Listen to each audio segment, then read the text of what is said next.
Today, we are interviewing one of our empowered women, Dr. Ida Greene. Welcome. Welcome. How are you doing today? It's a pleasure to be here. And you traveled all the way from San Diego. Yes. Beautiful San Diego. Well, thank you. Thank you for coming.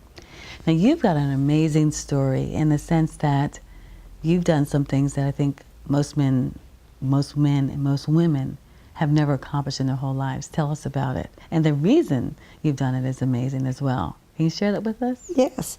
Well, I consider it a journey. I look at it as a journey through life. But I grew up in the South with very poor parents. In fact, my mother had a third grade education. She could not read and write, and she could only make an X for her name.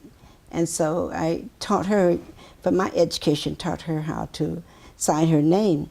But one of her things is that she said she had to work in the fields when she was growing up, so she could not get an education. She had to stay home and work in the field, and so she was really passionate about me getting an education. So practically every day of my life I heard, get an education, get an education, get an education. So it just kind of drummed in my head, get an education. So there was nothing I could do but get an education. And that's Didn't sound like an option. And that's what I did. And then my father said that he only went to the 12th grade and he could not, well, they didn't have college where he were, and he repeated 12th grade 2 times. So he always said that he was a college graduate. So he was really proud of that. And so, but it really inspired me. And one of the things that was, and my teachers, they were always inspired me.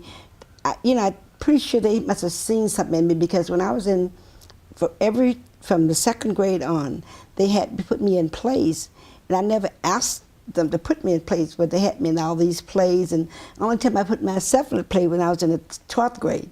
But they always just put me in place. So I had the ability to do the drama and the acting and all that. So it was really good, growing up in terms of where I grew up. So, but I was first in my family to get a bachelor's degree. The first to become a registered nurse. My aunt was an LVN, so I became an RN.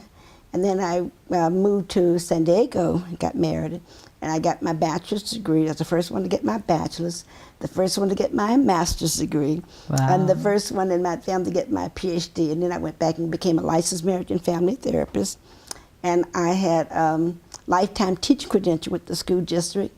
And also I taught, I was a school nurse and a licensed marriage and family counselor in the school district. And also with I got my MFC license back in 1980. Wow, that's a lot of education. Yeah, I love learning. And one of the things you told me about is the fact that when you go to graduation, your parents would be there, and you were making, at that point, your race proud. Is that correct? Yeah. Because share that with us. Yeah, well, in the South, they always, my mother told us, she said, get something in your head, that's something no one can take away from you. And so I thought, well, that's great, because, your mind is, something that you can cherish. But the other thing, too, is that she always wanted to encourage us to do better than, be better and make them proud. And in the South, where I came from, they always told us to make your race proud, do something to make your race proud, so that people can be proud of your race. And so I really did it because I was proud of for my family. I did it for my mother and my father, to get the education for them, but also to make my race proud. And then it never mattered so much about me. Like, I had another reason I was doing it for someone other than me.